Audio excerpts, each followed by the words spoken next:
సిగ్గులేదా మీకు? సిగ్గులేదా? ఇప్పుడేం చెప్తారు? నేను చెప్పటంలా, FBI చెప్తుంది, కోర్టు చెప్తుంది, అమెరికాలో ఉండే కోర్టు. ఇంకొక విషయం కూడా చెప్తున్నా కలాం రెడ్డి, జగన్మోహన్ రెడ్డి, నీకు కూడా నువ్వు అనుకుంటున్నావేమో ఇక్కడ సిబిఐ కేసులు జరిగినట్టు, ఈడీ కేసులు జరిగినట్టు 14 సంవత్సరాల నుంచి 28 సంవత్సరాల వరకు నడిపిస్తానని. ఈడేమి రాశారు తెలుసా? Jury trial by demand.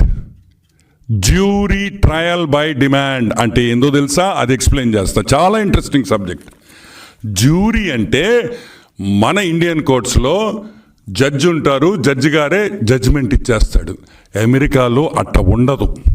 ఒక జ్యూరీ ఉంటుంది.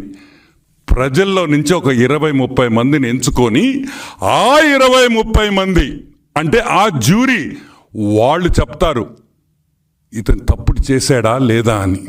కాబట్టి తప్పించుకోలేవు అని కూడా నేను మనవి చేస్తూ ఉన్నా. This is a trial by the jury.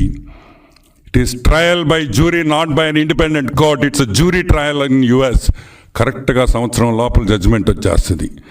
Reddy గారు, మీరు ఎవరెవరు ఇన్వాల్వ్ అయి ఉండారో దీంట్లో అందరు ఇంగ్లీష్ బాగా నేర్చుకోండి.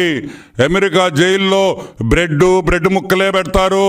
మీరు అన్నం తినడం ఆపేయండి. జగన్మోహన్ రెడ్డి, బ్రెడ్ తినడం నేర్చుకో. బ్రెడ్ జామే ఇస్తారు. ఇక్కడ మన జైలులు కాదు నాయన. భారతక్క క్యారియర్లో చేపల పులుసు, మటన్ కర్రీ, బిర్యానీ తెచ్చేదానికి అవన్నీ అమెరికా జైల్లో ఒప్పుకోరు. కాబట్టి ఇప్పటి నుంచే తయారు కావాలి అని కూడా మనవి చేస్తా ఉన్నాం.